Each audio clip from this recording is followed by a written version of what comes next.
1925, and the Prince of Wales embarks on his tour of the Indian subcontinent. The welcoming cheers that greet the heir to the imperial throne prove positive that India remains just as steadfastly loyal to the crown as it was in the days of his great-grandmother, Queen Victoria.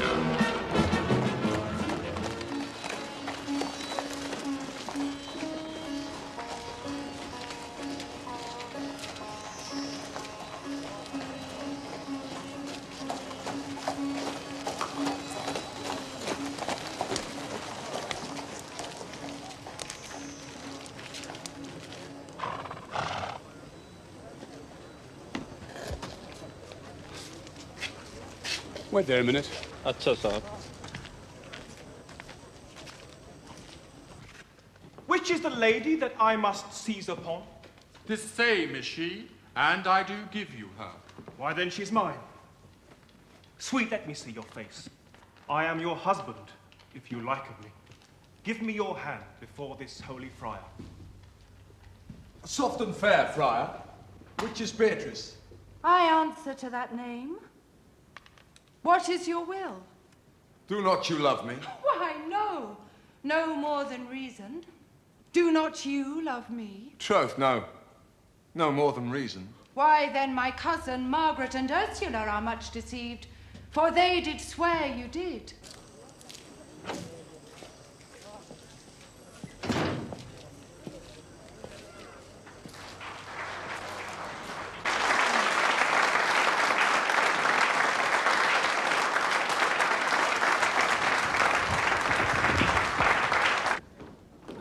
What a totally ghastly audience. I didn't think they were too bad.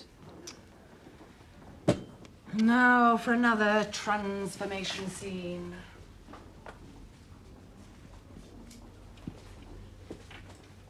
How to make myself look respectable for Government House? Oh, I'm so excited. Me too.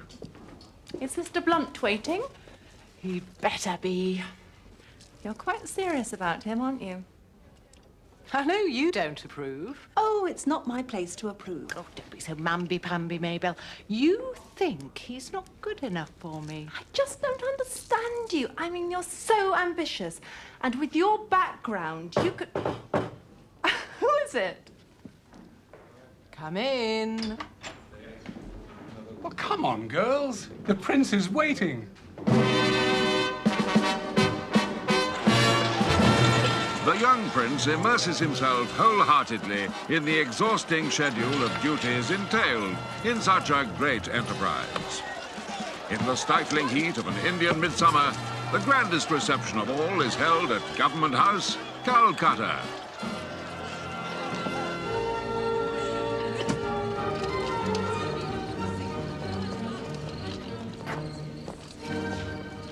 There she is. Oh, why aren't you dancing, Mabel? Oh, it's so hot in there.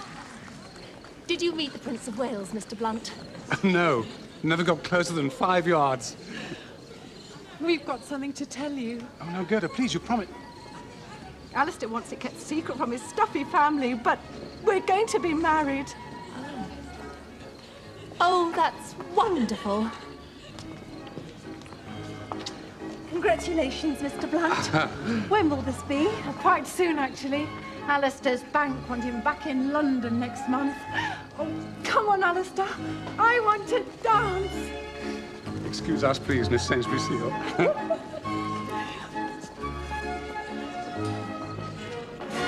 And so at last, time to say goodbye.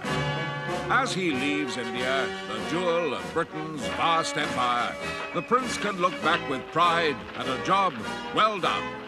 We'd like to join with the people of India in saying thank you and God bless the Prince of Wales.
Sit yourself down, Mr. Poirot.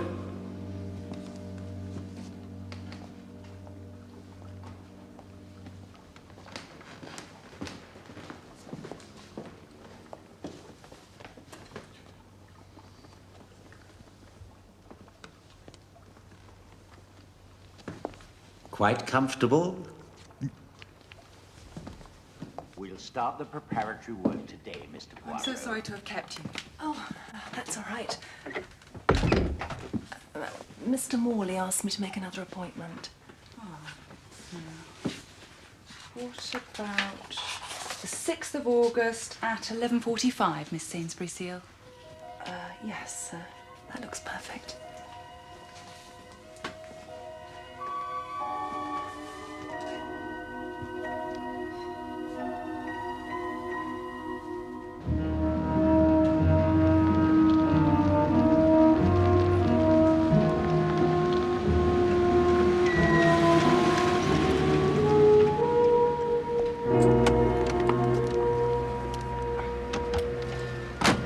Should I get out here and take a cab, Uncle Alistair? No, it's all right. I'll walk back to the office.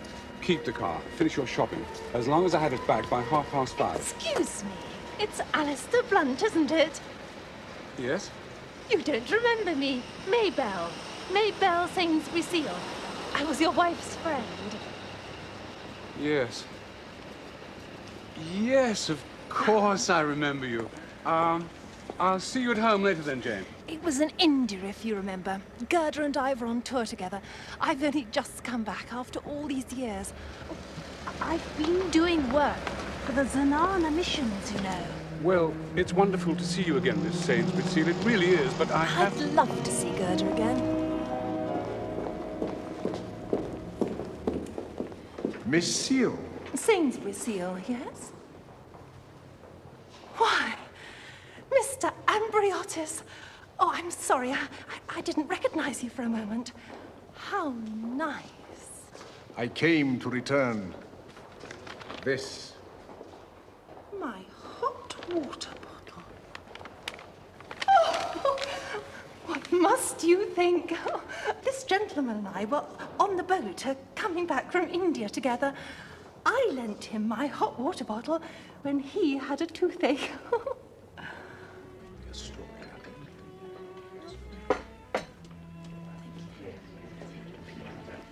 Have you been to a dentist yet about that tooth, Mr. Ambriotis? Not yet, no. It doesn't hurt so much. That's very naughty of you. You must go and see my man, Mr. Morley in Harley Street. As a matter of fact, it's rather a coincidence. I saw him only this morning, and as I was coming out, I ran into another old friend from India. Oh, from much longer ago, of course. His wife and I were together in the touring company I told you about. Oh, yes, yes. When you were an actress. Quite. And he's done awfully well, I believe, since then. Mr. Alistair Blunt. Mr. Alistair Blunt, the banker. I believe so. He certainly used to work in a bank when he met Gerda. Gerda? His wife. Oh, we were such pals. Of course, she was a better actress than I. I always said she'd get on in the profession. But she left it to marry Alistair, and I left it to stay in India.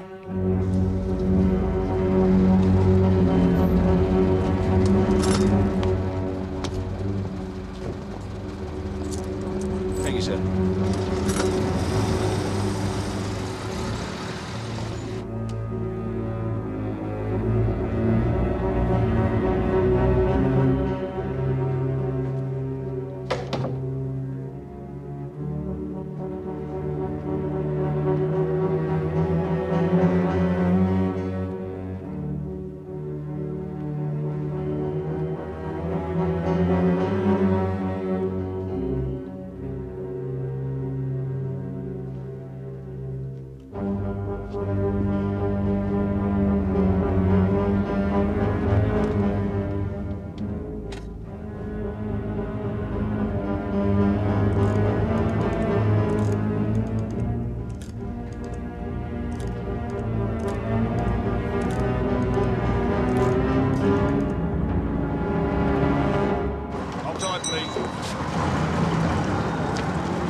Yes, ma'am.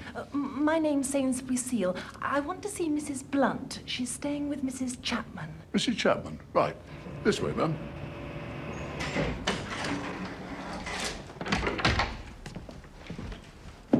Number 45, ma'am. Just there.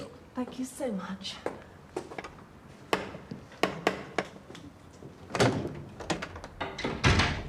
Good. After all these years.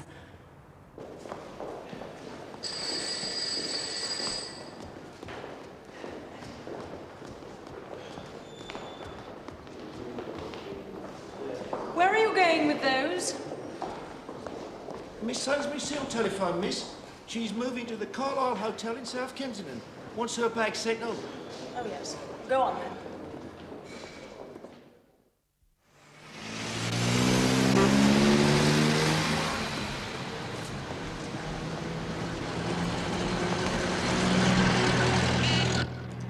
Damn boy's late again.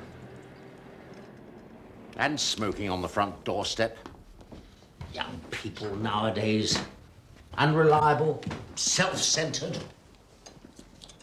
The girls are as bad. Gladys isn't coming in today.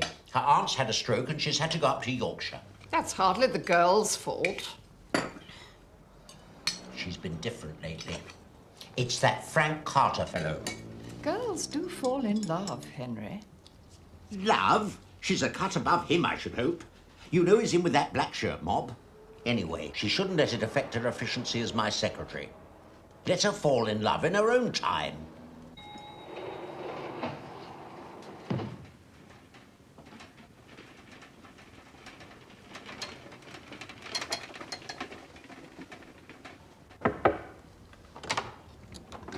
Good morning, Mr. Amberiotis. Is everything all right, sir? What? No. Yes, it's just a toothache.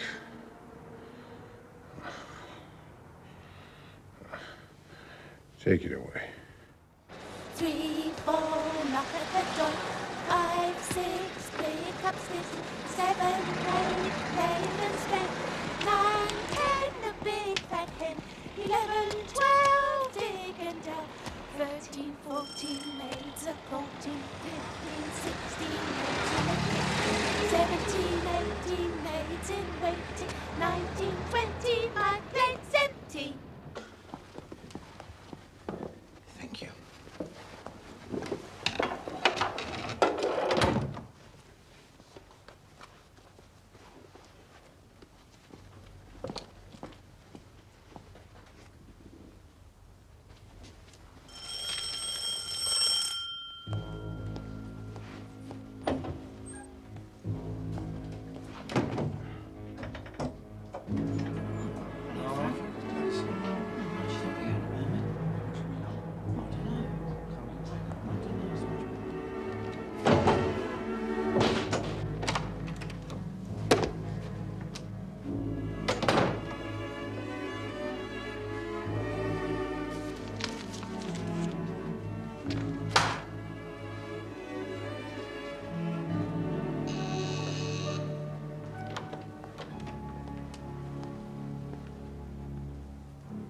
Mr. Porritt.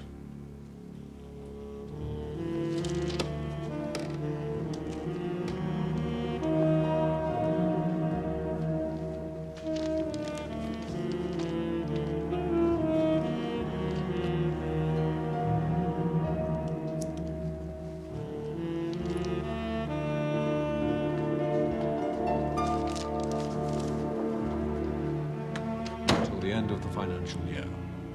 Thank you, Charles. Any other business? There's the question of the debenture issue. That was covered on the agenda. Yes, but we left the date open. Quite. That's all, I think. Meeting closed. Thank you, gentlemen.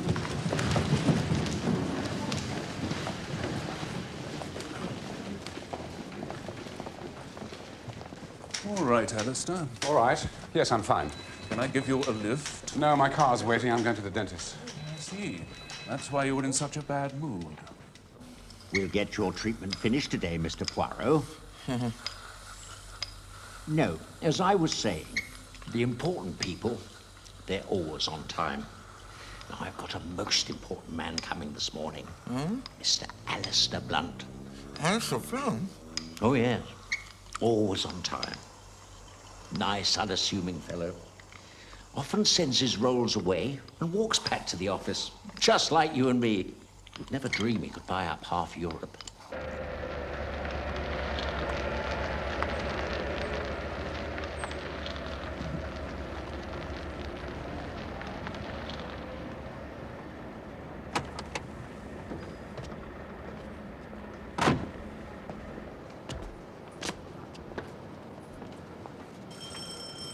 Well, goodbye, Mr. Poirot. Wasn't too bad this time, was it? No.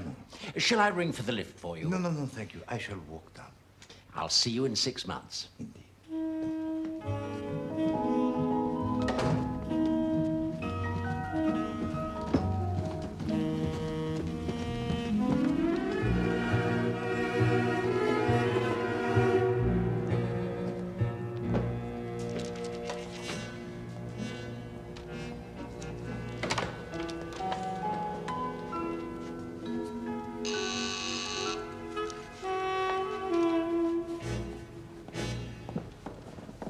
Mr. Blunt.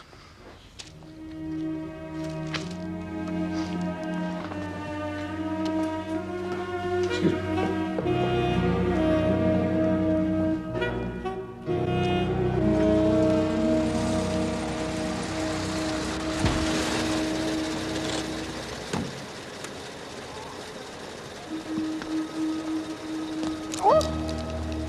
Oh.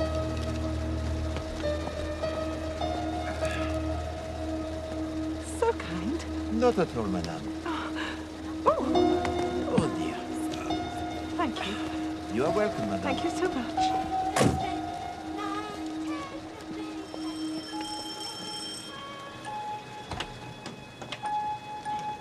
I have an appointment with Mr. Morley. Name? Miss Sainsbury Seal.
Well, I have now been waiting for 45 minutes. My appointment was for 12:30. Oh, no. I shall now go back to Worthing. You may tell Mr. Morley that I am most displeased.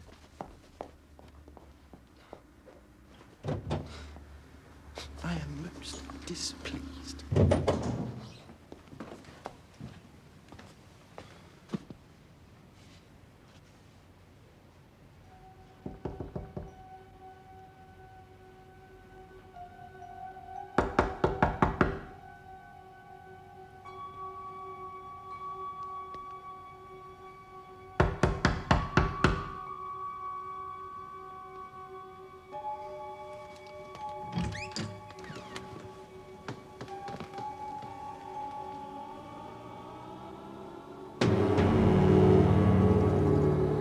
Oh, my God.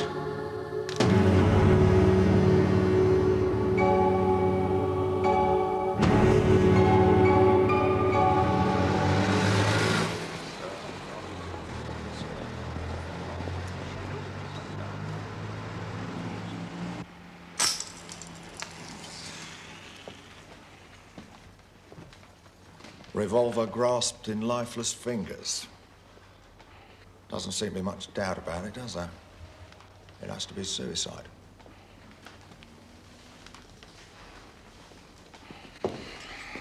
C'est incroyable. All right, you can move him now. So, tell me, Chief Inspector Japp.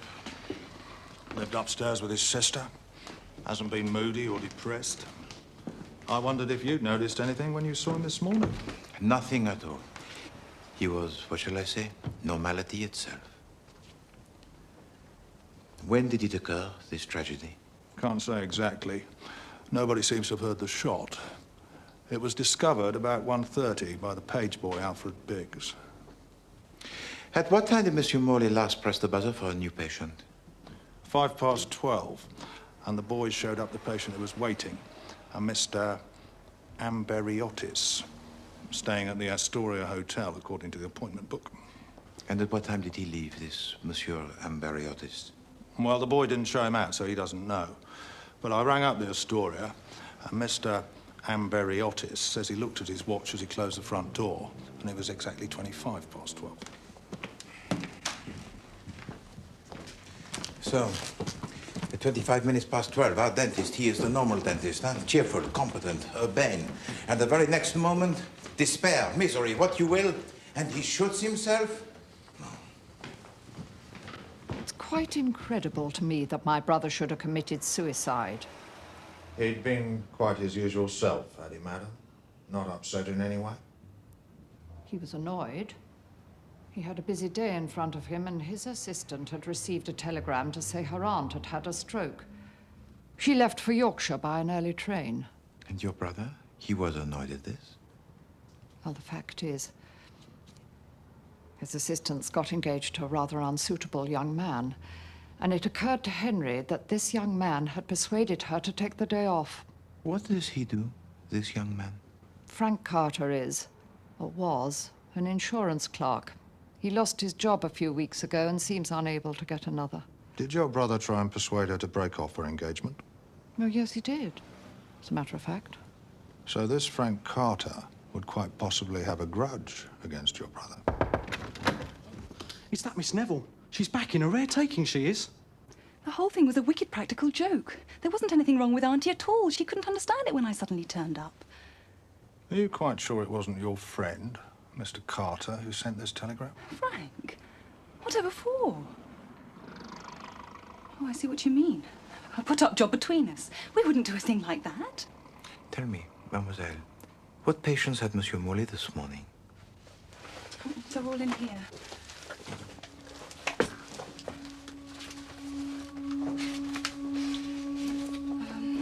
At 10 o'clock, Mrs. Soames, about her new plate. 10:30, Lady Gregson. She's an elderly lady. 11 o'clock, Mr. Hercule Poirot. Oh, that's you, isn't it? 11:30, Mr. Alistair Blunt. You know, the banker. Then Miss Sainsbury Seal. She's just back from India. 12 o'clock, Mr. Amberiotis. He was a new patient. Made his appointment from the Astoria Hotel. And 12:30, Mrs. Pinner. She comes up from Worthing. If you please, Alfred, tell me, is it possible for anyone to enter the house without you having to let them in? No. No, not a chance. Well, not unless they got a key anyway. But it is quite easy for them to leave the house. Oh, yeah. Yeah. Most of them come down the stairs while I'm taking the new party up in the lift, see? Did you see Mr. Amberiotis leave? No. No, he must have let himself out. But you are quite sure that nobody else came to the house this morning? Only the patients? That Miss Neville's young man came round. In a bit of a paddy he was not to find her here. We haven't heard about this before. Well, when I told him Miss Neville was out for the day, he got quite shirty. Said he'd wait and see Mr. Morley. Well, then he went into the waiting room. You must have seen him there, sir. Ah, yes. The troubled young man who would not sit down. Yeah, must have got tired of waiting, I suppose. He wasn't there later.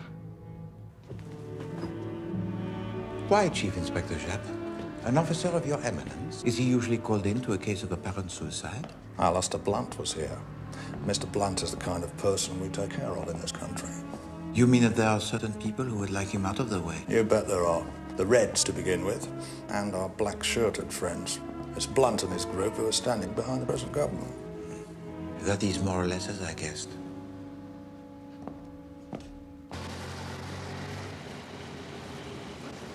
Tell me something about Monsieur Blunt, Chief Inspector. Alistair Blunt. He controls all the Arnholt interests in Europe, as well as the merchant banks. He married into the family. We won't spend too long with him. I want to get onto the Astoria. As it stands at the moment, this Mr. Amberiotis was the last person to see Mr. Morley alive. This is the second occasion this year that my allowance has not been paid on time, Alistair. You must talk to the bank, Julia, or to the trustees. Only my poor dear sister was still alive. If she were alive, Mother, you couldn't benefit from her will. That is a wicked thing to say, Jane. It's not wicked, it's true. The truth is often wicked. I'm sorry, Julie, this is not my business. When I die, the capital will come to you to do with exactly as you wish. Until then... Until then, I am expected to exist. I won't say live. On the pittance from the trust. $25,000 a year can scarcely be called a pittance.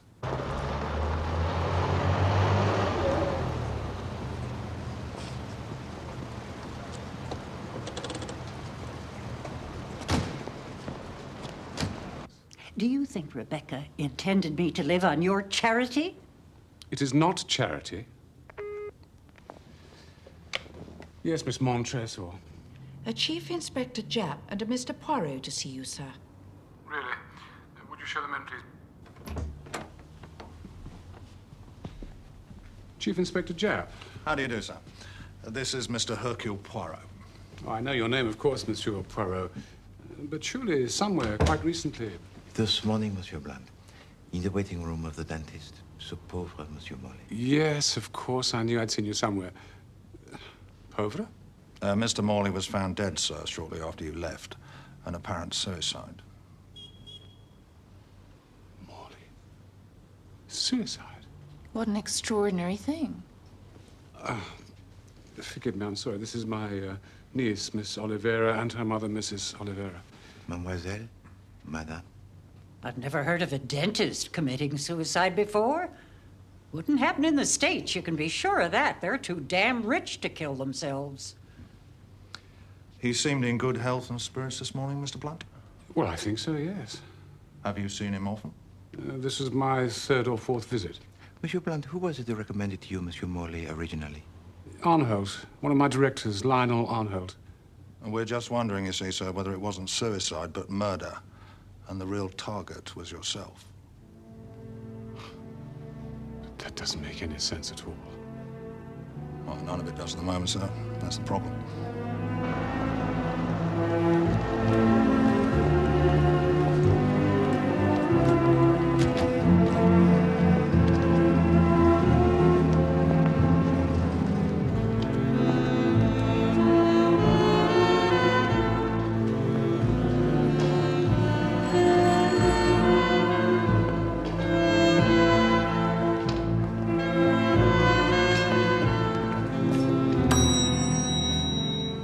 Good evening. We'd like to see Mr. Amberiotis. I'm sorry, sir. I'm afraid you can't. Oh, yes, I can, my lad. Police. You don't understand, sir. Mr. Amberiotis died half an hour ago.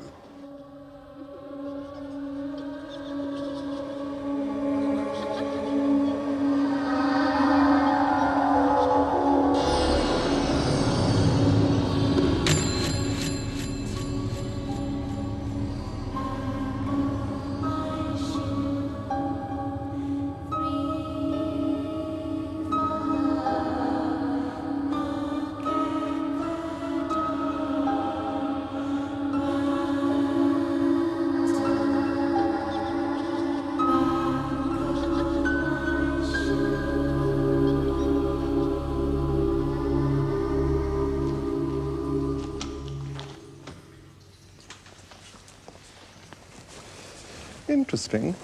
Interesting, Dr. Manning? Mr. Amberiotis died of heart failure. Heart failure? Brought about by an overdose of adrenaline and Novocaine. How large an overdose? Oh, I can't say yet. These quantitative analyses take time. I'll be able to tell you tomorrow. Novocaine's the stuff dentists give you, isn't it? That's right, Chief Inspector. The subject had been to the dentist, I believe. Yes, I'll keep it in the notes. What a washout. What do you mean, Chief Inspector? Morley makes a mistake and injects an overdose. Then when Amberiotis has gone, he realises what he's done, can't face the music, and shoots himself. With a pistol he is not known to possess? Relations don't know everything. No, that is true, of course. Well, there we are then. All the same, Chief Inspector, it does not quite satisfy me. Nah, cheer up, Poirot. We can't have a nice, juicy murder every time. Committed suicide? Mr. Morley? Poor man. I suppose he had something on his mind. Such worrying times we live in. Did he seem worried to you, Miss Sainsbury? Well, I can't really say you know that he did. Can you tell us who else was in the waiting room while you were there? Let me see. There was just one young man there when I went in. I think he was in pain because he was muttering to himself and looking quite wild. And then suddenly he jumped up and went out. And he was the only other patient that you noticed? A gentleman came down the stairs and went out, just as I went up to Mr. Morley. Oh, and I remember a very peculiar foreigner came out of the house just as I arrived. That was I, madame. Oh, dear. Oh, do forgive me. Oh, the light in here is so dim.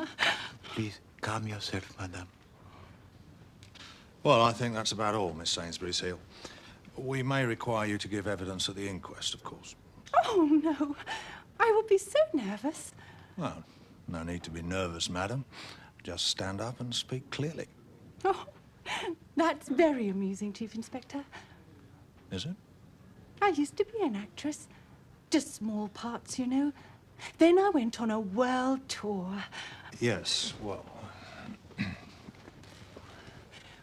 Well, if my name should be in the papers, as a witness at the inquest, I mean, you will be sure that it's spelt right, won't you? Miss Maybelle Sainsbury Seal. Maybelle spelled M-A-B-E-L-L-E.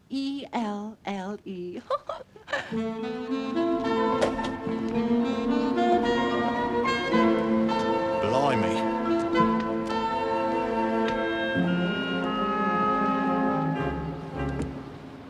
I can only give you a few moments, I'm afraid, Mr. Poirot. Going to see Traviata at Covent Garden.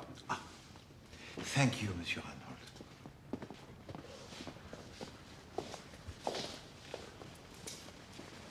What's this all about? It is about the death of the dentist, Monsieur Henry Morley. It was you, was it not, who recommended him to Monsieur Blunt? Yes, I've been going to him for years. You don't think I killed him, do you? Oh, no. Quelle idée. No. It is just that I'm given to wonder whether Monsieur Blunt was not perhaps the intended victim. I don't quite see how that works. No.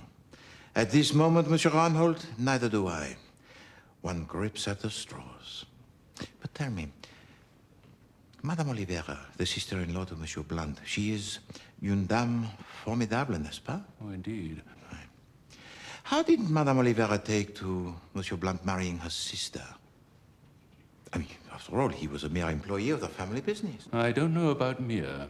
Alistair was head of our overseas investments department. But I don't think Aunt Julia looked at it like that anyway. They were so obviously crazy about each other. Nobody, of course, knew, but she was already suffering from the disease that killed her 4 years later. A tragedy. Yes.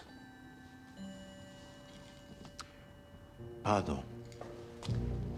I must detain you no longer from your Monsieur Verdi. Monsieur Arnold, I thank you very much for your patience, and I hope that you enjoy the opera. Thank you.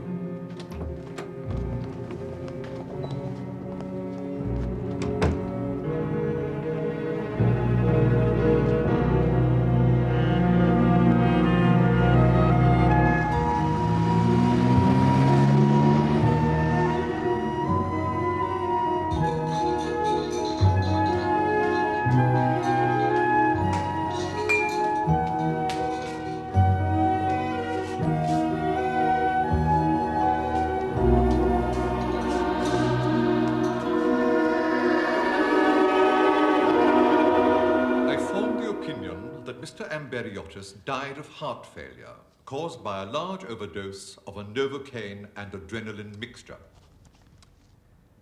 The dentist who treated Mr. Amberiotis earlier on the day of his death is now himself dead, I understand. So I understand, sir. Thank you, Dr. Bennett. Thank you. Well, there doesn't seem much doubt, gentlemen, that this is a case of accidental death. A very unfortunate case. Did Mr. Morley accidentally give his patient too large a dose of the anesthetic? Or did Mr. Amberiotis have an unusual reaction to it? Since Mr. Morley is now himself dead, we shall never have the answer to this. Nevertheless, it is your duty, of course, gentlemen of the jury, to consider all possibilities before you arrive at your verdict. But I must remind you that before delivering a verdict of accidental death, for instance, we would have to be convinced, beyond reasonable doubt, that there was no intention on the part of any person, known or unknown. Nobody's seen hide nor hair of Miss Sainsbury since Tuesday. Such a nice type of woman. And she seemed so happy here. I wouldn't have bothered you with this, sir, but I remember she'd been a witness in that other case. No, quite right, Beddoes. Why should she disappear?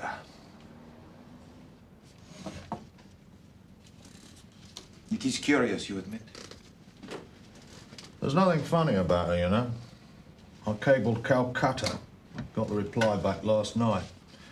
She went out there as an actress and then took to good works. Got hand in glove with the missionaries, apparently. What I call a terrible woman. But definitely not the type to get mixed up in a murder. You got anything?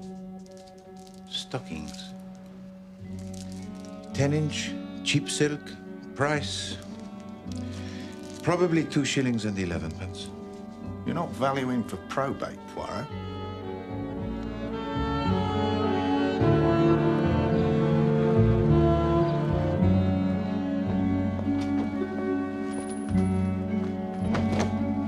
Oh, Mr. Poirot. Mademoiselle Neville, what a pleasant surprise. I'm so sorry to worry you like this, but I had to see you. I was very upset by the inquest this morning. It couldn't happen the way they said it did. Giving a patient an overdose, I mean. Dentists get into the habit of giving the regulation amount automatically. But you did not say this in the coroner's court. I was afraid of making things worse. People might think he did it deliberately. I see. Shall we discuss this further? Come.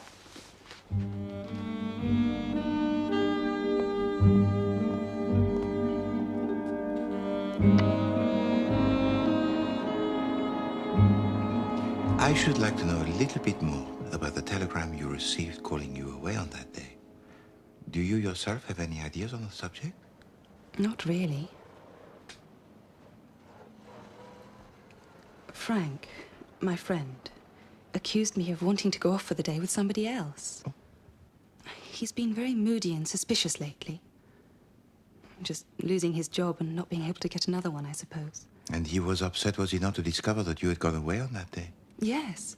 You see, he'd come round to tell me how he'd got this marvellous new job. £10 a week. Ooh. He wanted me to know right away.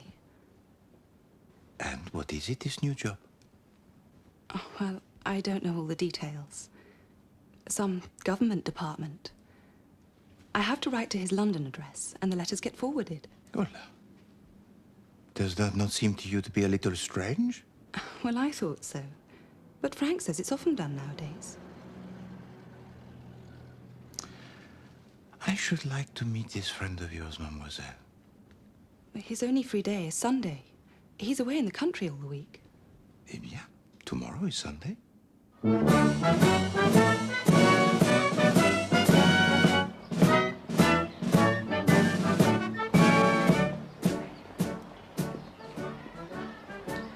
fed up with hearing about Morley's death, to be quite honest.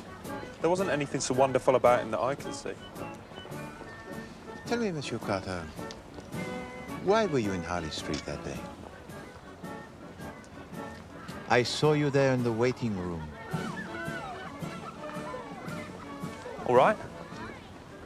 I was going to tell Morley that this business of putting Gladys against me had gone on long enough. That I'd landed a good job and that it was about time she handed in a notice and thought about her trousseau. But you did not actually tell him these things. I got fed up with waiting in that dingy mausoleum, so I left. At what time did you leave? I can't remember. I've got to get going. The march will be starting soon. It has been a great pleasure to meet you, Monsieur Carter. And yes, I am delighted to hear about your new job. The work, it is interesting, n'est-ce pas? Oh, yeah. You know. I'll see you next week, Gladys. Goodbye, Frank. Au revoir, Monsieur Carter.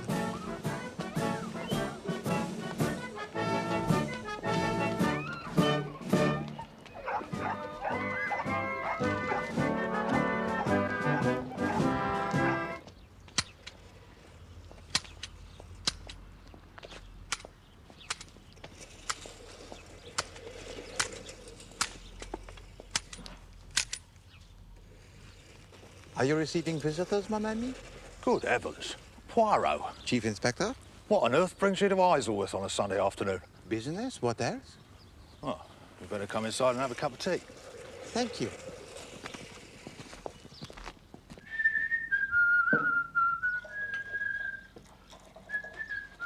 Madame Japp, she is not at home? No. Some blessed meeting. Women's Institute, Parish Council or something, I don't know.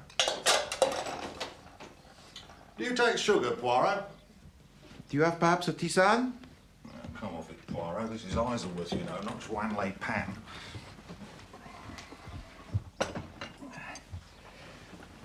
What's the business, anyway? I wondered if you'd been able to trace the telegram that was sent to Mademoiselle Gladys Neville. Yes, we did, as a matter of fact. Rather clever. The aunt lives in Richmond in Yorkshire. The telegram was handed in Richmond, Surrey, just down the road here. Do you know what I think, Chief Inspector? What's that?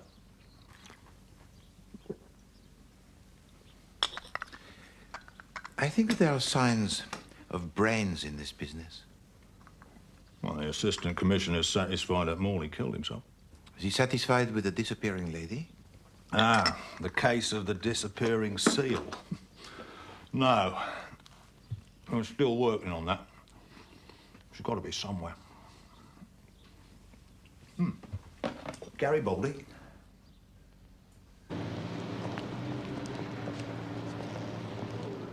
And I really think my feelings ought to be considered in the matter, Alistair. But your feelings have been considered, Mother. Yes, Julia, that is true. Mr. Poirot to see you, Mr. Blunt. Thank you, Helen. Monsieur Poirot, it's very good of you to come. Monsieur Blunt. Well, if you are going to talk horrors, I shall leave. Allow me. I'll see you at home, Jane. Madame. You've met Miss Oliveira, I think? Oh, yes, indeed, mademoiselle. Please. Thank you. I hope I haven't asked you here on a wild goose chase, Mr. Poirot. It's about this missing woman that the papers are full of, Miss Sainsbury Seal. Yes. Jane, I'm sure this is utterly unimportant. Why we are wasting Monsieur Poirot's time, I really don't know. If you please, Monsieur Blunt, allow Poirot to decide. Sainsbury Seal is such a pompous name, that's why I remember. It was the last time Uncle Alistair went to the dentist. Well, I don't mean the other day, I mean about a week ago. I was with him, and we stopped in Harley Street, and just as he got out, a woman came out of the dentist, a middle-aged woman with fussy hair and rather dowdy clothes. Oh, Mr. Blunt, you don't remember me, I'm sure. People are always saying that, and I never do. I was a great friend of your wife's, you know. They usually say that, too. It always ends the same way. A subscription to some charity or other. £5 to a Xenon mission this time. And had she really known your wife, Monsieur Blunt? Well, The mention of the Zanana mission made me think she may have done. We were in India about 4 years ago, just before my wife's death. Perhaps we met once at a reception. I think it's queer the way she tried to scrape an acquaintance with you. And she did not try to, how do you say, follow it up in any way? Why no? I'd forgotten her name even until Jane spotted it in the paper. Well, I just thought you ought to be told, Monsieur Poirot.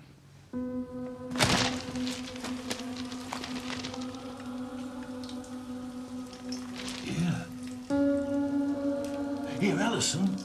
What? There's a thing here about a woman who came here. Miss Sainsbury Seal. Says here she's missing. You don't have a pass key? No, I've never had one. We can't just break in. Well, suppose something's happened to her. Yes, and suppose she's gone off on holidays. Oh, no. Oh, no. Go on, Sarge.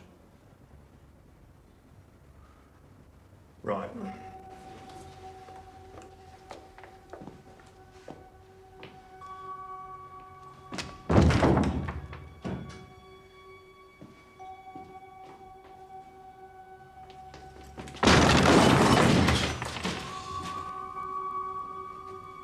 Mrs. Chapman! Leave it to us. Mrs. Chapman! Sarge.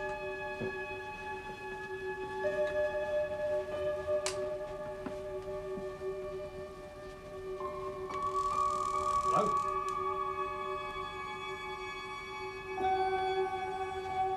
Anybody there?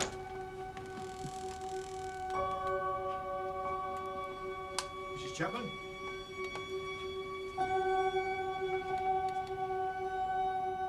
Hello?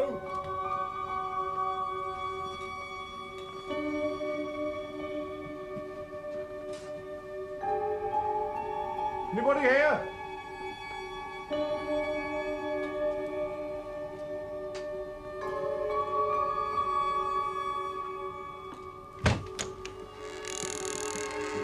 This is the box room. What's that? Well, I don't know.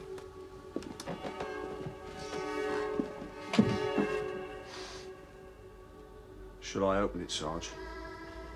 Go on then.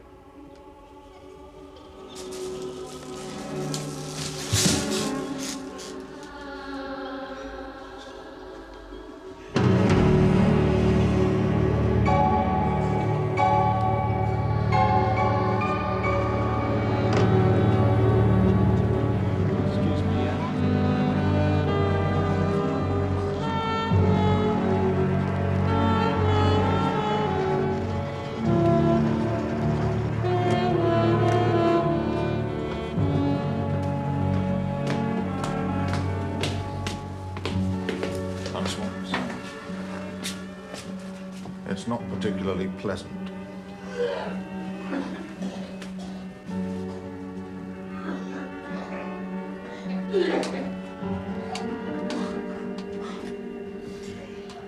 That's the porter being sick, sir. I had to get him to have another look at the body to identify it.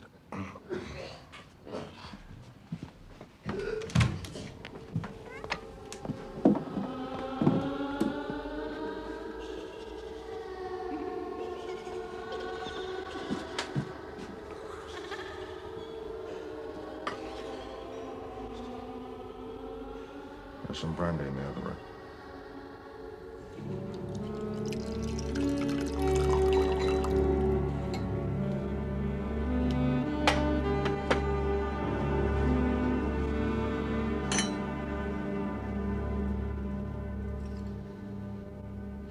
It was not pretty, that.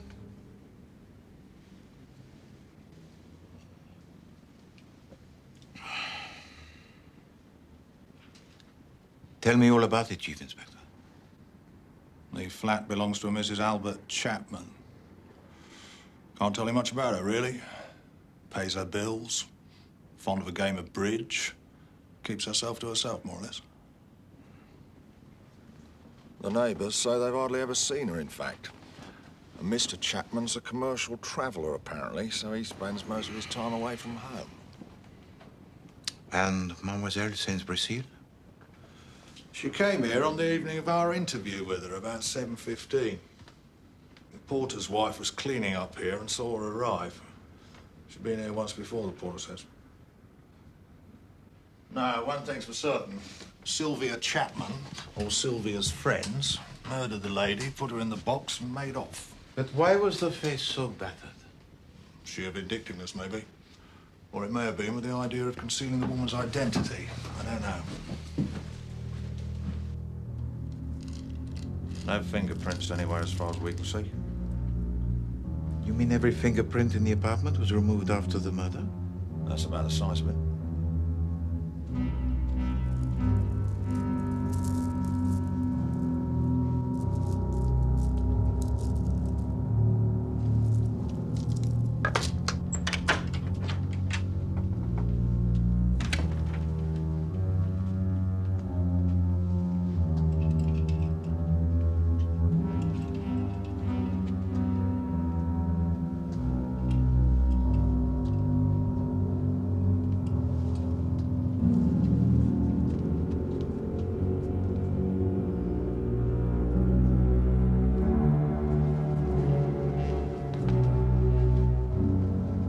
Something worrying you, Poirot? Yes. Yes, I'm very seriously worried.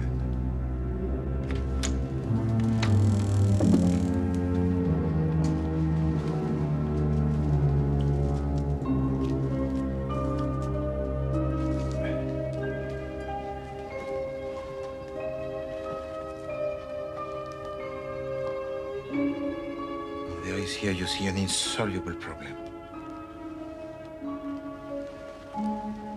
One patent leather shoe, complete with buckle.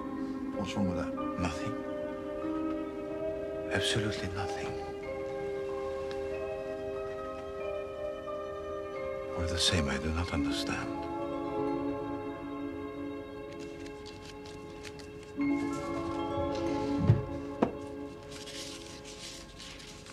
Some bills belonging to Madame Chapman.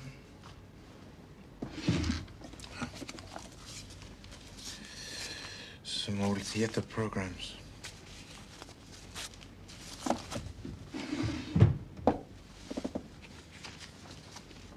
A leaflet about the Zenon emissions. We can guess who brought that here. Nothing much of interest in the address book either, sir. No, so I see. Hairdressers, dressmakers, dentist, Morley, 168 Harley Street. Not so strange if she was a friend of the Saint-Brécile woman.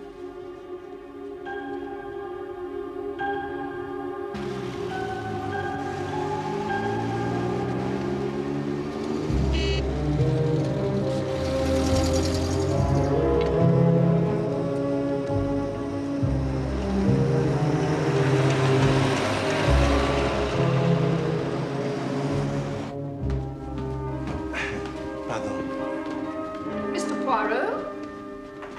What brings you here? Tell me, if you please, did your brother ever mention to you in particular a Mademoiselle Saint-Brécile or Madame Chapman? No. No, I don't think so. I managed to make this before they took everything this morning. Oh, thank you, Agnes. Would you like a cup, sir? Not for me, Agnes. Thank you very much. Agnes is coming with me to the country. She's becoming quite a good little cook, so she'll be able to do everything for me.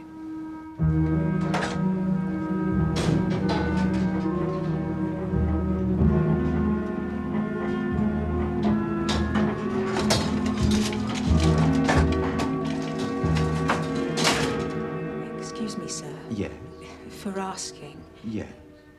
But does anyone know anything more about the master's death, sir? Nothing fresh has come to light, Agnes. They're still quite sure he shot himself because he'd made a mistake with that drug. Yeah. Why do you ask? I only... Agnes! I just want to be sure, sir. Agnes!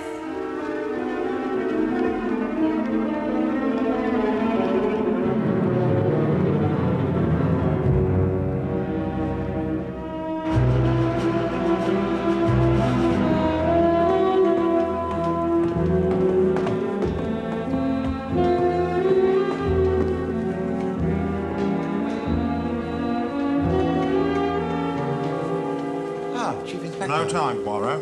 We found Mr. and Mrs. Albert Chapman. Where? They booked into the Montague Hotel this morning. The Montague Hotel, Bloomsbury? That's right. It is odd, is it not, that being on the run after murdering Mademoiselle Sainsbury Seal, that they have not run further?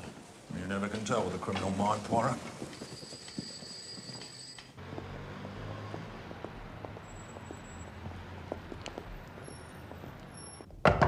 Open up! Who is it? Police! Police? Just open the door, Mr. Chapman. Here! All right, there's no need for anyone to get hurt. You are Mr. Albert Chapman? Yes. And this is Mrs. Chapman? Yes. What's the meaning of this? I'll ask the question, sir. Do you live at number 45 Litchfield Court in Battersea No. in the county? What do you mean, no? Well, we don't. Do we, Beryl? Beryl? What's wrong with Beryl? We happen to know that your name is Sylvia, Mrs. Chapman. What are you talking about? We live in Budley Salterton. Not this Litchfield place. You have proof of that, I suppose? Well, no. Yes, I have. Watch him, Beddoes.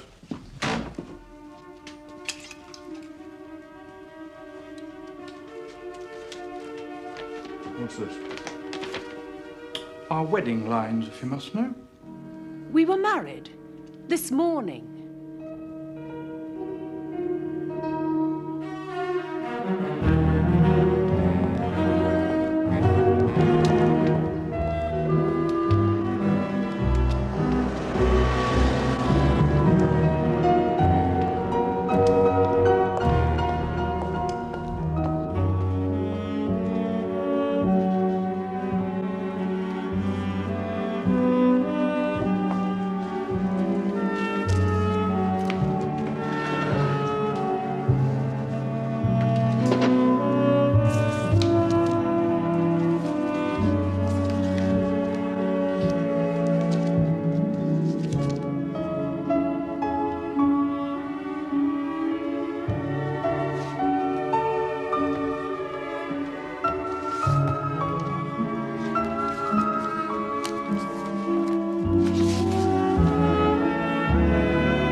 I swear by Almighty God that the evidence I shall give shall be the truth, the whole truth, and nothing but the truth.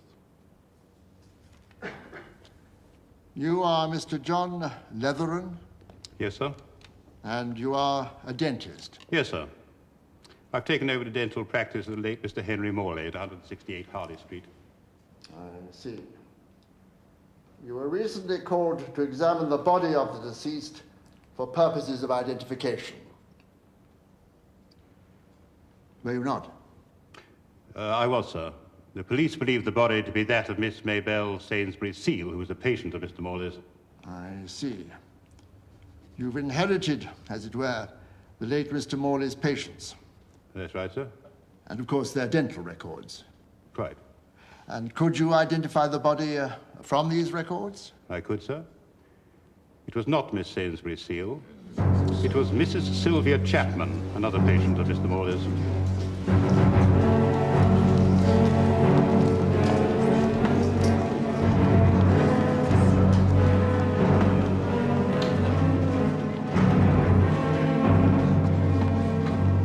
The fair Mabel put one over on us good and proper. I wouldn't have thought she was capable of murder, but that's what it looks like now. Sylvia didn't murder Mabel. Mabel murdered Sylvia. Perhaps. It crossed my mind that Morley might have been killed so he couldn't identify the body. But as you have just heard, Chief Inspector, the records would still have existed. That's right. Anyway, I'm going back to work. Oh, Chief Inspector, this morning I received a letter from Monsieur Blunt. He has invited me to his house in the country. He may have a commission for me. Well, you always did move in exalted circles, Poirot.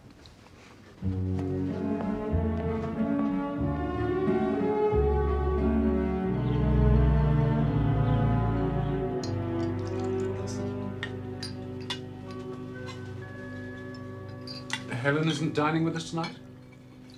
I suggested that it would be far better for her to rest than to go to all the bother of dressing herself up and coming down. She saw my point. Oh?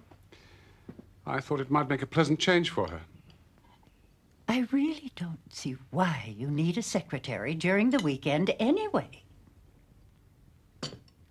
She's new to the job. There's a lot she needs to learn.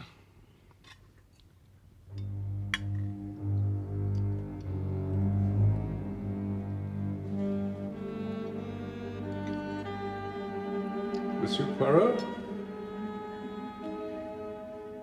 There's a great deal about which I am not entirely satisfied. What do you want of me, Monsieur Blunt? I want you to find this woman, Sainsbury Seal. Alive or dead? You think she may be dead?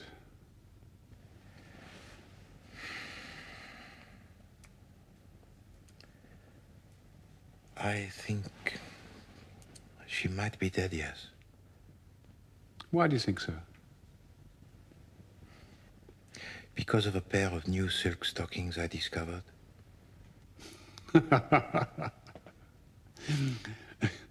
You're an odd man, Monsieur Poirot. Oh, yes, I am. Very odd. That is to say, I am methodical, orderly, and logical. And I do not like to distort facts to support a theory.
Monsieur Poirot, did you sleep well? Excellently, thank you, Monsieur Blunt. Good morning, mademoiselle.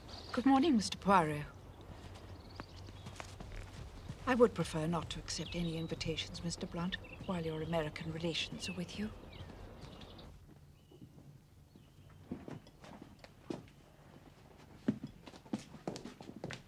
Good morning. Julia, I'm afraid you rather hurt Helen's feelings. Oh, for heaven's sake, Alistair. She's only a secretary.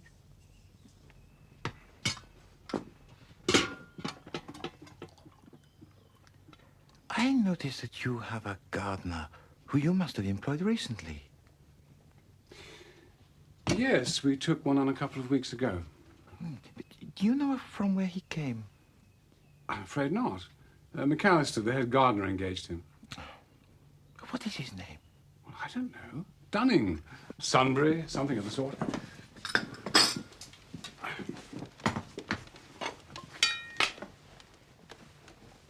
Seems like lots of people are out for your blood, Uncle Alistair. Oh, really? What are you reading? Oh, the debate in the House. That's only Archerton. If we let him have his way, England will be bankrupt within a week. Did you know there are over 2 million unemployed in this country? One can't make an omelette without breaking eggs, Jane. I think we do pretty well, all things considered. Industrial production was up 3% last year. Take no notice of what Jane says. You know what girls are. They go to these parties in studios, and then they come home and talk a lot of nonsense. Oh, Mother. I'm afraid I'm one of the last of the old guard, Monsieur Poirot. And if the old guard should be removed, what would happen? Removed. I'll tell you. A lot of damn fools would try a lot of very costly experiments. It would be the end of stability, of common sense, and of solvency.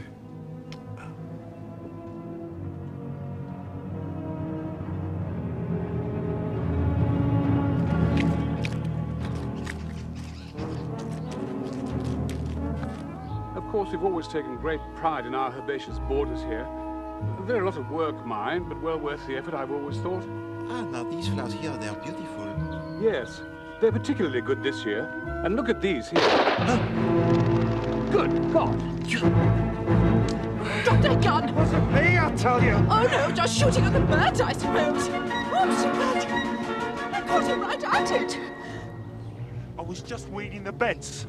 I heard a shot, the gun fell right at my feet, I picked it up, and this stupid cow jumped on me. Now then, Dunning, Dunbury, what is your name? His name is Frank Carter. You've had it in for me all along. I never fired that shot. In that case, who did? As you can see, there is no one else here but ourselves.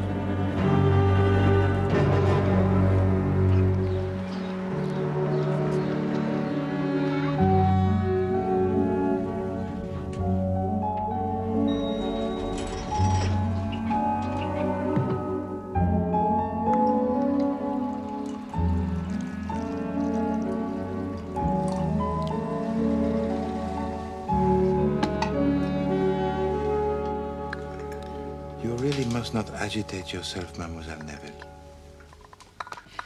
First they tried to pretend that Frank attempted to murder Mr. Blunt. And now they've accused him of murdering poor Mr. Morley. Sugar? No, thank you. I was down there, you know, at Exham, when the shot was fired at Monsieur Blunt. It's these black shirts. They march around waving their banners. They have this ridiculous salute. And they work up these poor men like Frank until they think they're doing something wonderful and patriotic. And that is the defense of Monsieur Carter? No, I haven't seen him, of course. They wouldn't let me.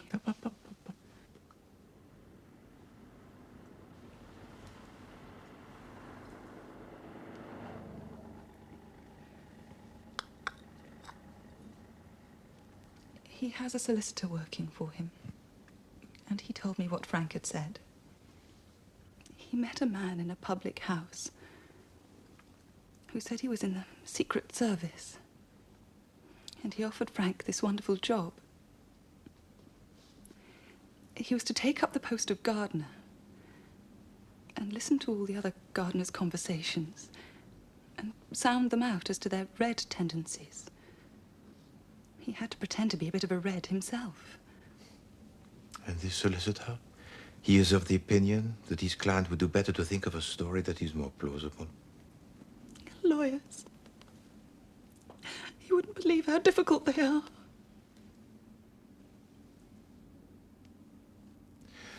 Mademoiselle Neville, what did you think of the housemaid, Agnes? I didn't think at all about her. Mr. Morley's sister kept a strict eye on the maids. Why are you asking? She wrote to me a letter, and as yet I do not know why.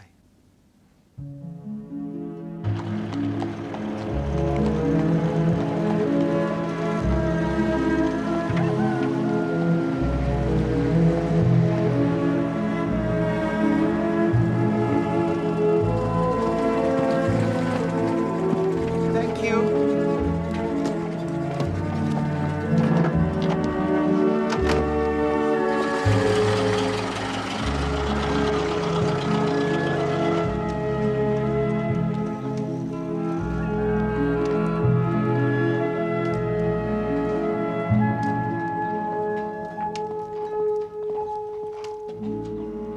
Your tea, madam. Thank you. I hope you didn't mind me writing you that letter, sir. Only I didn't want for you to come to the house. I mean, if I was to say anything in front of Miss Morley, she might say as how I ought to have said something before. But me and the cook, we'd read in the papers how the master had made a mistake with that drug and that had shot himself. So it did seem quite clear, didn't it, sir? When did you begin to feel differently, Agnes? Seeing it in that paper, sir, about that Frank Carter. shooting at that gentleman. I mean, up till then, neither of us thought he'd done anything to Mr. Morley. We just thought it was a bit queer. What was queer, Agnes? It was that morning, sir. The morning Mr. Morley shot himself. I was wondering if I dared run down and get the post. So I went out on the landing and I looked down over the stairs. And it was then that I saw him. That Frank Carter, down on the stairs below. He was just standing there, like, waiting. Then he seemed to make up his mind and he sort of went very quickly down the stairs towards the master's surgery. And I thought to myself, the master won't like that. But just then, Cook called me and I went back into the kitchen.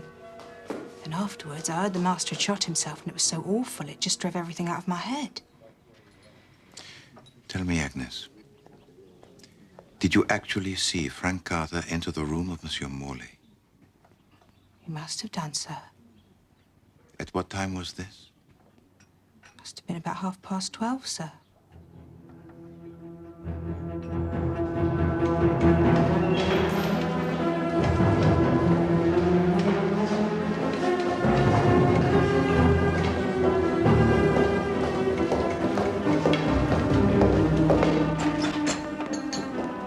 I want to see Frank Carter.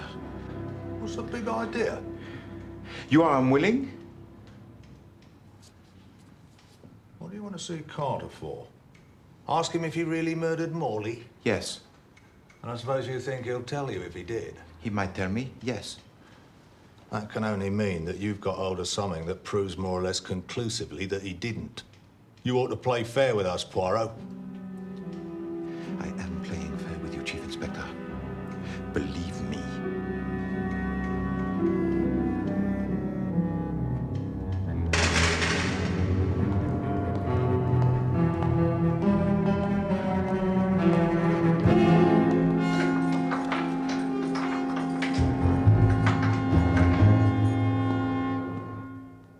It's a damn lie. You paid her to say that. Anger and abuse will not help you, Monsieur Carter. Agnes is going to tell her story, and it is going to be believed. You were on the stairs. Agnes did see you, and you did go into the room of Monsieur Morley. What happened then? It's a lie!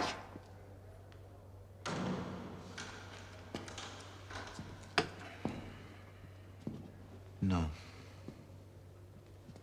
It is not a lie. If you did not kill Monsieur Morley, your only hope is to tell me the exact truth of what happened that morning.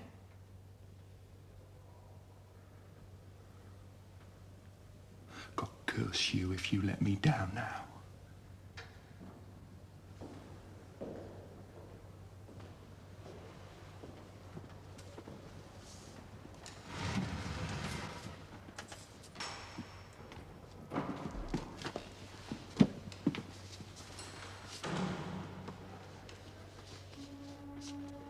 I did go in.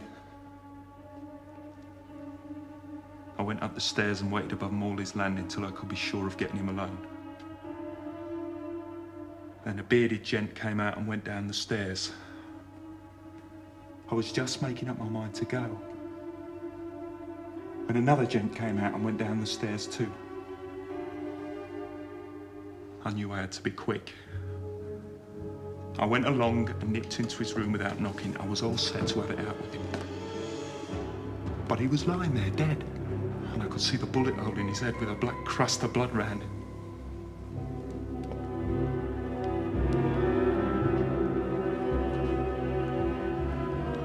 It was cold. I knew I was in a jam then. They were going to say I'd done it.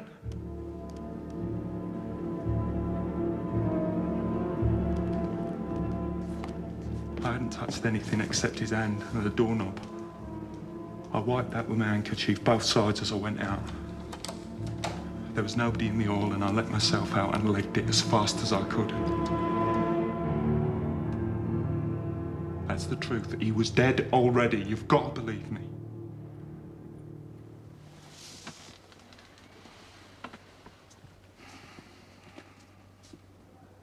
telling me the truth, you have just saved yourself from being hanged. I don't see it.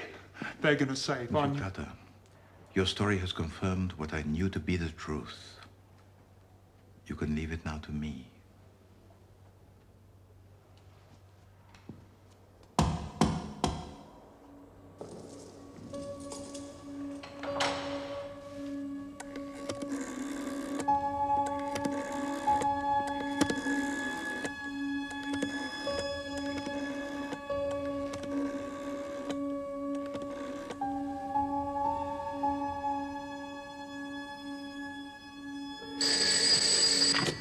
Jack?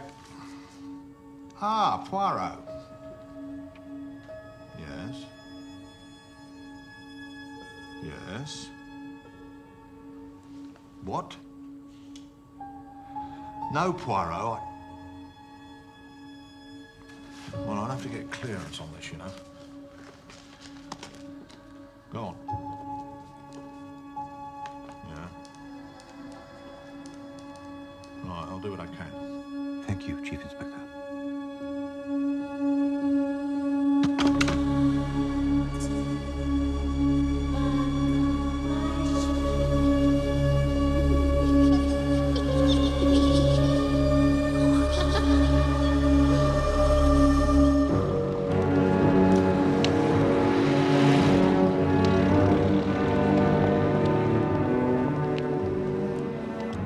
Mr. Hercule Poirot, sir. This is about Miss Sainsbury Seal, is it? Have you found her? I hope you do not object, Monsieur Blunt, but I have invited a few other people to join us.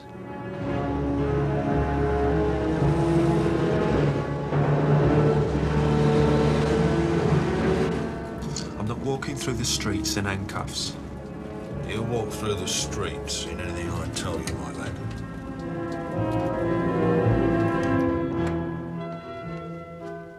I hope this is a matter of importance, Alistair. That Belgian detective sent a most insolent message to us. Mother?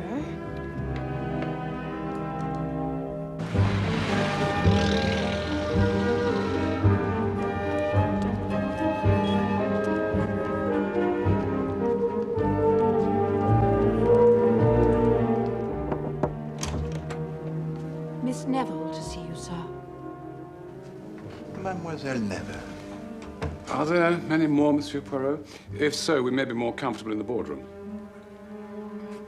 Is the boardroom free, Miss Montrezor? Yes, Mr. Blunt.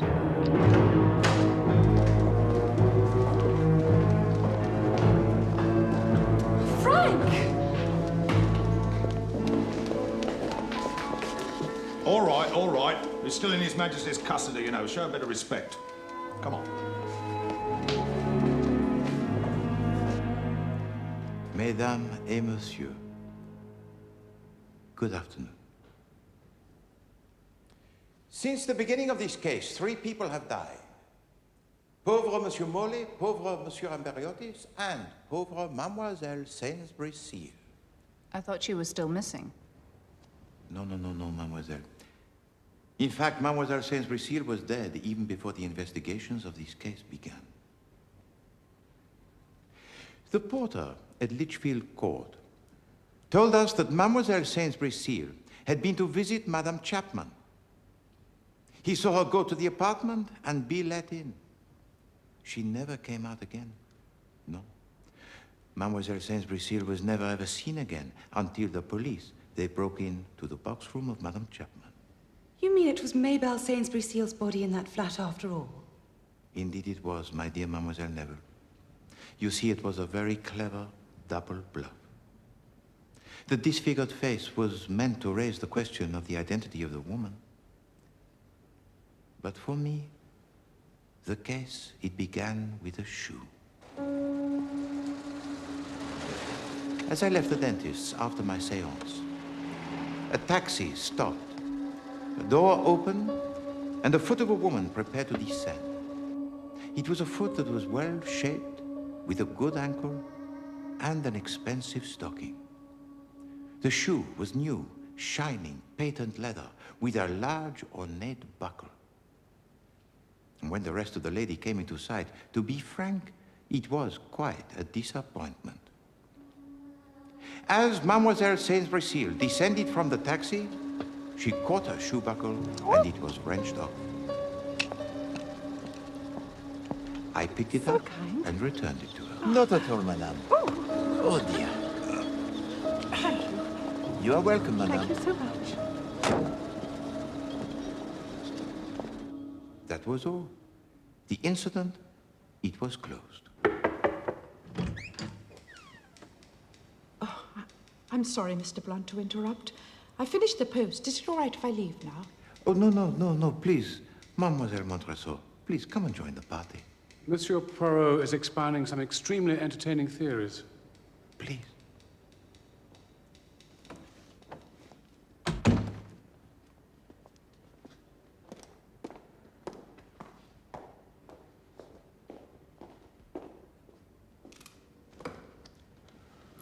Go on, Poirot. Thank you. When Chief Inspector Japp summoned me to Lichfield Court because a body had been discovered, the first thing that I noticed was a shabby buckled shoe. Well? You have failed to appreciate the point, Monsieur Blunt. It was a shabby shoe. It was a well-worn shoe. But you see, Mademoiselle Saint-Brécile visited the apartment on the evening of the same day of the murder of Monsieur Morley. So in the morning, they were the new shoes. In the evening, they were the old shoes. I can't see why that's important. Eh bien, mademoiselle, Poirot does not like things he cannot explain. Madame Chapman took a size 5 in shoes. I knew that Mademoiselle Saint-Brécile wore a 10-inch stocking. That is to say, she took at least a size 6 in shoes.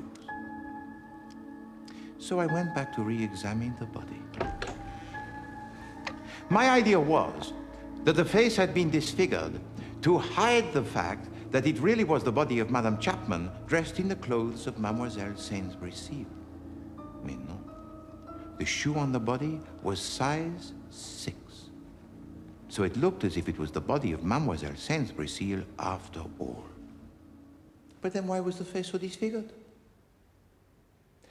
By coincidence, the dentist of Mademoiselle Saint-Brécile was also the dentist of Madame Chapman, Monsieur Morley. But he was dead. However, the records, they would have still existed, huh? So the successor to Monsieur Morley would have been able to positively identify the body as that of Mademoiselle Saint-Brécile. Could you identify the body from these records? I could, sir. It was not Miss Saint-Brécile. It was Mrs. Sylvia Chapman, another patient of Mr. Morley's. But if it was the body of Madame Chapman, why was she dressed in the clothes of Mademoiselle Saint-Brécile? An interesting problem, n'est-ce pas? So, I cast my mind back to the Mademoiselle Saint-Brécile whom I had met, whom the Chief Inspector Japp had met. I used to be an actress. Just small parts, you know. Then I went on a world tour. And although everything about her and everything she said was in perfect accord with her given character, I am now convinced that the Mademoiselle Saint-Brécile whom we had met and the Mademoiselle Saint-Brécile who accosted you, Monsieur Blunt... You don't remember me, Mabel. Gerda and I were on tour together. They were not the same woman. You mean Miss Saint-Brécile was murdered and someone else took over her identity? Précisément. A game that is very dangerous, n'est-ce pas? But the rewards, they were very high. Rewards? What rewards? In just one moment, if you please, Madame Olivera. Perhaps Mr. Morley was murdered because he would have been able to identify Miss Saint-Brécile's body by her teeth. Perhaps. However, now we must face the facts. In the beginning, we believed that the body of Monsieur Morley was first discovered by the page boy Alfred at about 1:30. But the fact is, I now know that the body was first discovered by Monsieur Frank Carter about 1 hour earlier at about 12:30.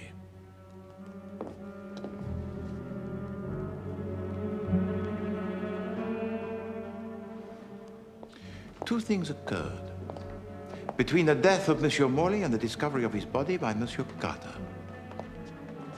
The lady whose shoe buckle I retrieved was shown into the surgery of Monsieur Morley.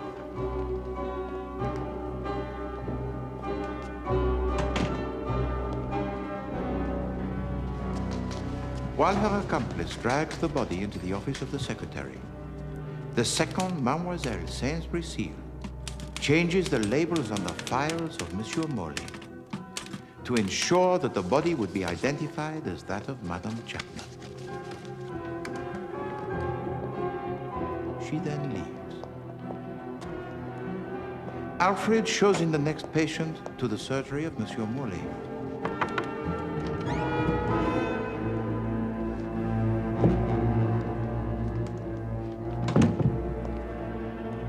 Now, Monsieur Amberiotis had never before met the dentist, Monsieur Morley. It's been troubling me since the journey from India. So our murderer, he was able to assume his identity. This dentist tells to Monsieur Amberiotis that it would be best to freeze the gum. He then administers an injection which contains a dose of Novocaine and adrenaline, which is sufficient to kill him 6 hours later. But why? Why would anyone want to kill this man? Because Monsieur Amberiotis had learned something from Mademoiselle Sainsbury-Seal. He had learned a secret. And a secret that could make him a very rich man.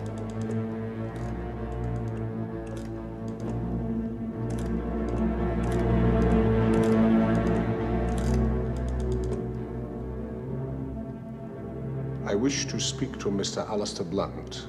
And Monsieur Amberiotis, he was a blackmailer. Are you seriously suggesting Amberiotis was blackmailing me? How could he blackmail Alistair? Alistair has no secrets. With the greatest respect, Madame Olivera, there I must disagree with you. Monsieur Blunt has a very big secret. A secret that must be kept at all costs. And there is only one method that is totally effective in dealing with a blackmailer, and that is to silence him. Forever. No. Monsieur Amberiotis, he had to go. And Monsieur Blunt had seen the name of Monsieur Amberiotis in the appointment book belonging to Monsieur Morley. His blackmailer used the same dentist. That'll do for today, I think. One more rinse, please. And so, Monsieur Blunt, you devise a clever plan. A very clever plan indeed. You wait until your treatment has been completed by Monsieur Morley.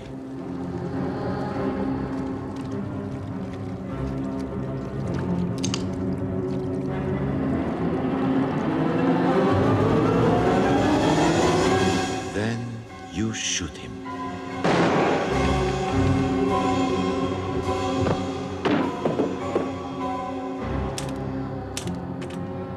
While the dental records are being falsified, you drag the body into the office of the secretary.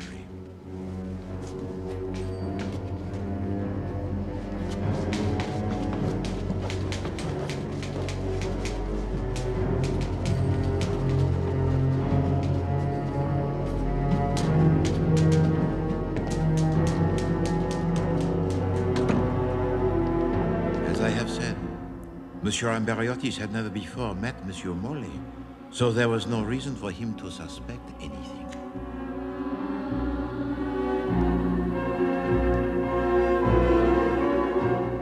You administer to him the fatal injection. And when he has left, you drag the body of Monsieur Morley back into the surgery and arrange it to look like suicide.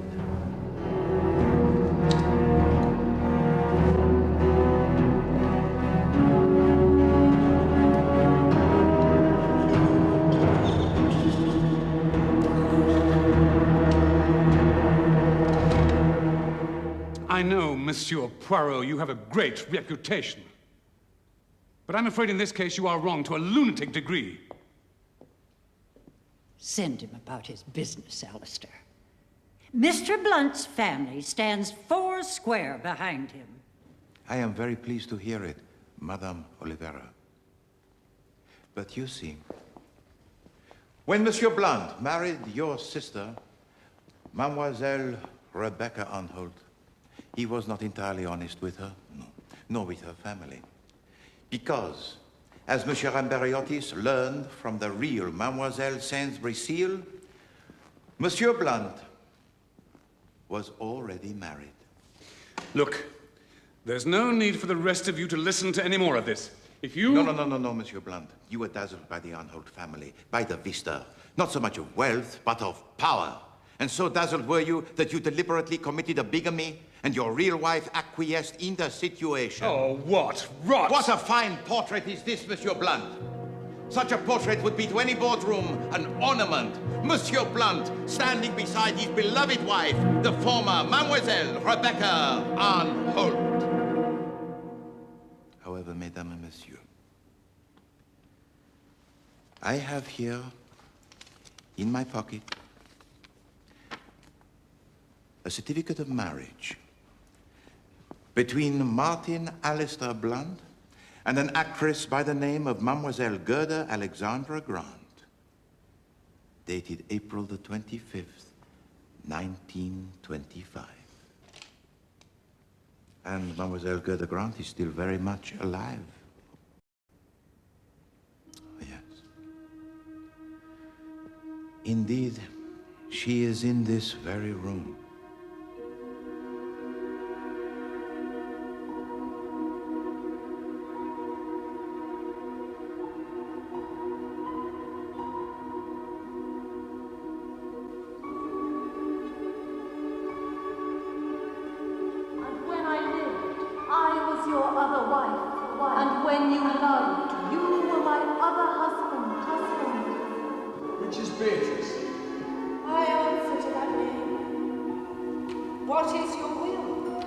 Do not you love me? Why, no. No more than reason. Don't be so mamby-pamby, Maybelle. You think he's not good enough for me? Oh, come on, Alistair. I want to dance, dance, dance, dance.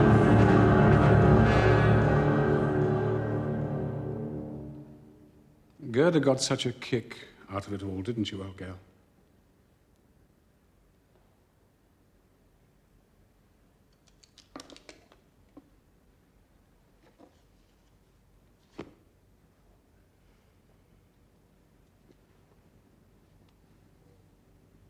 It was your skills as an actress, Mademoiselle Montresor, that were the key to the deception.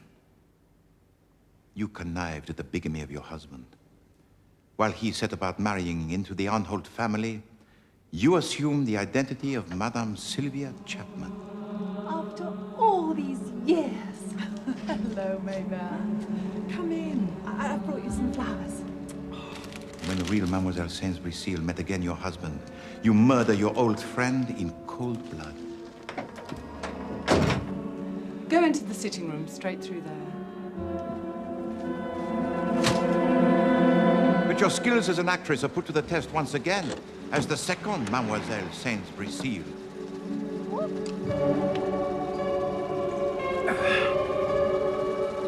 So kind. Not at all, madame.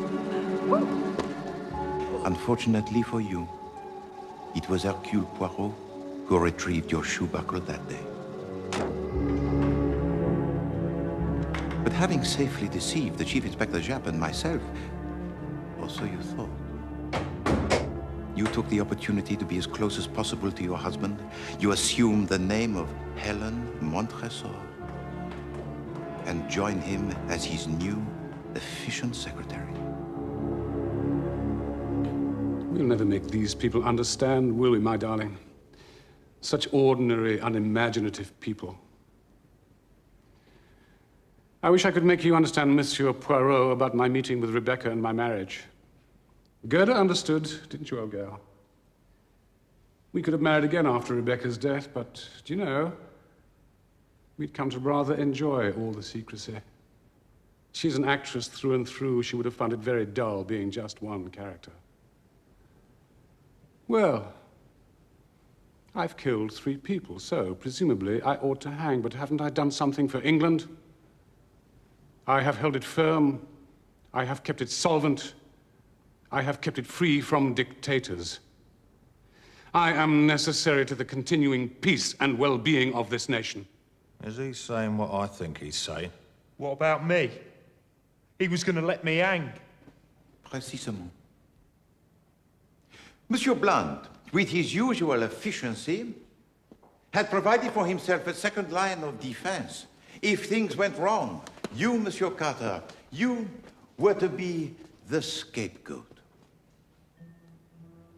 You see by now, Monsieur Blunt knows of Monsieur Morley's opinion regarding you.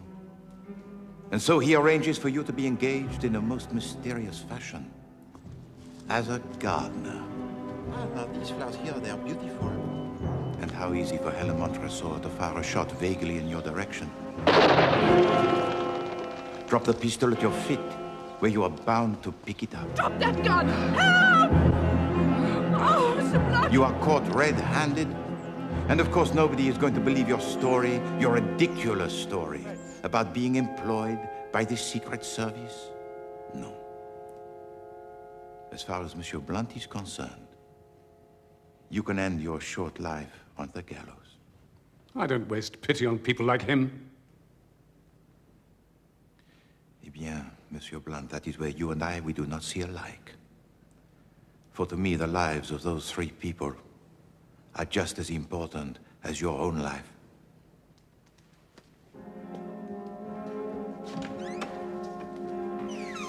Monsieur Blunt, you talk of the continued peace of this nation, huh? Oh yes, that is very good. But Poirot is not concerned with nations. Poirot is concerned with private individuals who have the right not to have taken from them their lives.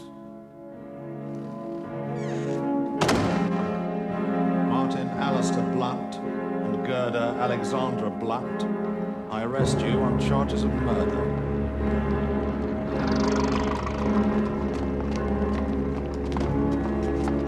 Please.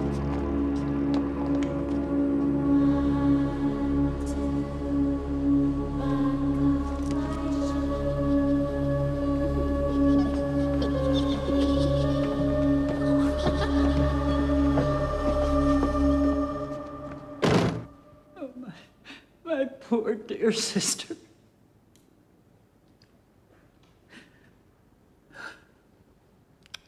I don't know why I'm crying. Come on, Mother.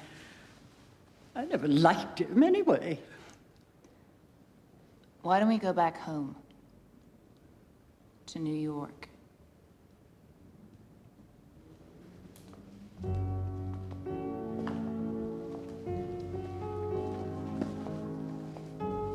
Could have been me, you know.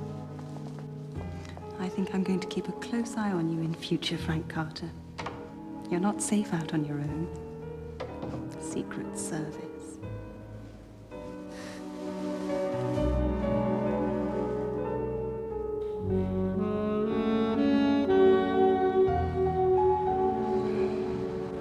Look at it, Poirot. The trappings of wealth and power. And yet underneath it all... Yes, Chief Inspector? Well, I mean, it just shows you, doesn't it? They're no better than we are when it comes down to it. It's the little chaps that keep things on an even keel. Chaps like you and me.